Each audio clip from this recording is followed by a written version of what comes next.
ದೇಶದಲ್ಲೇ ಸದ್ದು ಮಾಡ್ತಾ ಇದೆ ರಾಜ್ಯದ ಗ್ಯಾರಂಟಿ ಯೋಜನೆ. ಗೃಹಲಕ್ಷ್ಮಿ ಹಣದಲ್ಲೇ ಬೋರ್ವೆಲ್ ಕೊರೆಸಿದ ಅತ್ತೆ ಸೊಸೆ. ಗದಗ ಜಿಲ್ಲೆ ಗಜೇಂದ್ರಗಡ ಪಟ್ಟಣದ ಅತ್ತೆ ಸೊಸೆ ಕಾರ್ಯಕ್ಕೆ ಶ್ಲಾಘನೆ ವ್ಯಕ್ತವಾಗ್ತಾ ಇದೆ. ಅತ್ತೆ ಮಹಬೂಬಿ ಮಾಲಾಧಾರ್, ಸೊಸೆ ರೋಷನ್ ಬೇಗಂ ಕೂಡಿಟ್ಟಿದ್ದ ಹಣ, ಇವರಿಬ್ಬರು ಕೂಡಿಟ್ಟಂತ ಹಣ ಒಟ್ಟು 44,000 ರೂಪಾಯಿ ಆಗಿದೆ. ಬೋರ್ವೆಲ್ ಕೊರೆಸೋಕೆ ಒಟ್ಟು ಮೊತ್ತ 60,000 ಖರ್ಚಾಗತ್ತೆ. ಅದರಲ್ಲಿ ಅತ್ತೆ ಸೊಸೆ ಕೂಡಿಟ್ಟ ಗೃಹಲಕ್ಷ್ಮಿ ಹಣ 44,000 ಬಳಕೆ ಮಾಡಿಕೊಳ್ಳಲಾಗಿದೆ. ತಮ್ಮ ಜಮೀನಿನಲ್ಲಿ ಬೋರ್ವೆಲ್ ಅನ್ನು ಕೊರೆಸಿದ್ದಾರೆ ಅತ್ತೆ ಸೊಸೆ. ಗದಗ ಅತ್ತೆ ಸೊಸೆ ಕಾರ್ಯಕ್ಕೆ ಮೆಚ್ಚುಗೆ ವ್ಯಕ್ತಪಡಿಸಿದ್ದಾರೆ ಸಿಎಂ. ಈ ಯೋಜನೆಯ ಉದ್ದೇಶ ಯಶಸ್ವಿಯಾಗಿ ಈಡೇರ್ತಾ ಇದೆ. ಯೋಜನೆಯನ್ನ ಕೊಟ್ಟ ನನ್ನಲ್ಲಿ ಸಂತೃಪ್ತ ಭಾವ ಮೂಡಿಸಿದೆ. ಎಕ್ಸ್ಪೋಸ್ಟ್ ಮುಖಾಂತರವಾಗಿ ಸಂತಸ ವ್ಯಕ್ತಪಡಿಸಿದ್ದಾರೆ ಸಿದ್ದರಾಮಯ್ಯ. ನೋಡಿ, ಈ ಗ್ಯಾರಂಟಿ ಯೋಜನೆಗಳು ರಾಜ್ಯದಾದ್ಯಂತ ಸದ್ದು ಮಾಡೋದಲ್ಲದೇನೆ ಬೇರೆ ಬೇರೆ ರಾಜ್ಯಗಳಲ್ಲೂ ಕೂಡ ಇದನ್ನು ಜಾರಿಗೆ ತರಬೇಕು ಮತ್ತು ಕೆಲವು ರಾಜ್ಯಗಳಲ್ಲಿ ಆಲ್ರೆಡಿ. ಸೊ ಈ ವಿಚಾರ ಎಷ್ಟೇ ಆರೋಪ ಪ್ರತ್ಯಾರೋಪಗಳಿಗೆ ಕಾರಣವಾದ್ರೂ ಕೂಡ ಒಂದು ಸಂತಸದ ವಿಚಾರ ಏನು ಅಂದರೆ, ಅನೇಕ ಮಹಿಳೆಯರು ಇದನ್ನು ಸದ್ಬಳಕೆ ಮಾಡ್ಕೊಳ್ತಾ ಇದ್ದಾರೆ.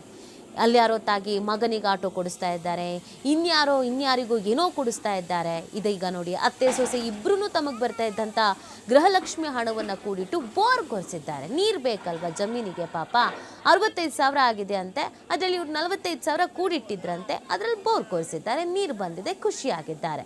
ಸೊ ಈ ವಿಚಾರ ಸಿಎಂ ಗಮನಕ್ಕೆ ಬರ್ತಾ ಇದ್ದ ಹಾಗೆ ಸಿಎಂ ಕೂಡ ಖುಷಿ ಪಟ್ಟಿದ್ದಾರೆ. ಈಗ ನನಗೆ ಈ ಯೋಜನೆಯನ್ನು ಜಾರಿಗೆ ತಂದಂಥ ನನಗೆ ಸಂತೃಪ್ತ ಭಾವನೆ ಬರ್ತಾ ಇದೆ, ನಮ್ಮ ಯೋಜನೆ ಸಹಕಾರ ಆಗ್ತಾ ಇದೆ ಅನ್ನೋದು ಗೊತ್ತಾಗ್ತಾ ಇದೆ ಅಂತ ಅವರು ಕೂಡ ಟ್ವೀಟ್ ಮಾಡಿದ್ದಾರೆ. ನಿಜವಾಗ್ಲೂ ಎಷ್ಟೋ ಜನ ಮಹಿಳೆಯರಿಗೆ ತಮ್ಮ ದಿನದ ಜೀವನವನ್ನು ನಡೆಸೋದಕ್ಕೆ, ತಮ್ಮ ಜೀವನವನ್ನು ಕಟ್ಕೊಳ್ಳೋದಕ್ಕೆ, ಮಗನಿಗೋ ಮಗಳಿಗೋ ಆಸ್ಪತ್ರೆ ಖರ್ಚಿಗೋ ಎಜುಕೇಷನ್ಗೋ ಮದುವೆ ಮಾಡೋದಕ್ಕೋ ಈ ಥರ ಇನ್ನೇನೋ ಬಳಕೆ ಮಾಡ್ಕೊಳ್ಳೋದಕ್ಕೋ ಸಹಾಯವಾಗ್ತಾ ಇದೆ ಗೃಹಲಕ್ಷ್ಮಿ ಯೋಜನೆಯ ಹಣ. ಗೃಹಲಕ್ಷ್ಮಿ ಯೋಜನೆಯ ವಿಚಾರಕ್ಕೆ ಸಂಬಂಧಪಟ್ಟಂತೆ ಸಾಕಷ್ಟು ರೀತಿಯಾದಂಥ ವಿರೋಧ ಇತ್ತು. ಯಾಕೆ ಕೊಡಬೇಕು, ಕೊಡಬಾರ್ದು, ಇದರಿಂದ ಏನು ಉಪಯೋಗ ಇಲ್ಲ, ಹೆಣ್ಮಕ್ಳು ಹಾಳಾಗ್ತಾರೆ, ಮನೇಲಿರಲ್ಲ, ಊರು ಸುತ್ತುತ್ತಾರೆ, ಹೆಣ್ಮಕ್ಳನ್ನ ಹಾಳು ಮಾಡಿ ಕೂರಿಸ್ತಾರೆ, ಈ ಥರದ ವಿಚಾರಗಳೆಲ್ಲವೂ ಬಂದಿದ್ರೂ ಕೂಡ ಎಷ್ಟೋ ಹೆಣ್ಣು ಮಕ್ಕಳು ಇದರಿಂದ ತಮ್ಮ ಜೀವನವನ್ನು ಕಟ್ಕೊಳ್ತಾ ಇದ್ದಾರೆ, ಮನೆಯವರಿಗೆ ಆಸರೆ ಆಗಿದ್ದಾರೆ, ಮನೆಯವರಿಗೆ ಆಧಾರ ಆಗಿದ್ದಾರೆ. ಮನೆಯ ಒಡತಿ ಯಜಮಾನಿಗೆ 2,000 ರೂಪಾಯಿ ಕೊಡಬೇಕು ಅನ್ನುವಂಥ ಹಿನ್ನೆಲೆಯಲ್ಲಿ ಈ 2,000 ರೂಪಾಯಿಯನ್ನು ಕೊಡಲಾಗಿತ್ತು.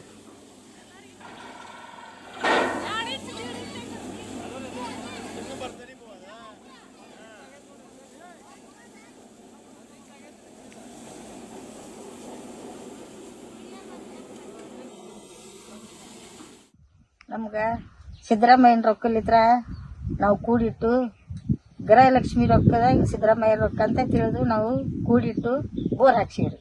ನೀರು ಬಿದ್ದೈತಿ, ಅವ್ರ ಪುಣ್ಯ ನಮ್ಗೆ. ಗೃಹಲಕ್ಷ್ಮಿದು ಸಿದ್ದರಾಮಯ್ಯರು ಪುಣ್ಯ. 4,000 ರೂಪಾಯಿದ್ದು ಬೋರ್ ಹಾಕ್ಸಿವ್ರಿ. 10,000 ರೂಪಾಯಿ ಮಗ ಹಾಕ್ಯಾರ್ರಿ. ನಾವು 44,000 ರೂಪಾಯಿ ನಮ್ದು ಅತ್ತಿ ಸೊಸಿದು. ನಮಸ್ಕಾರ ರೀ.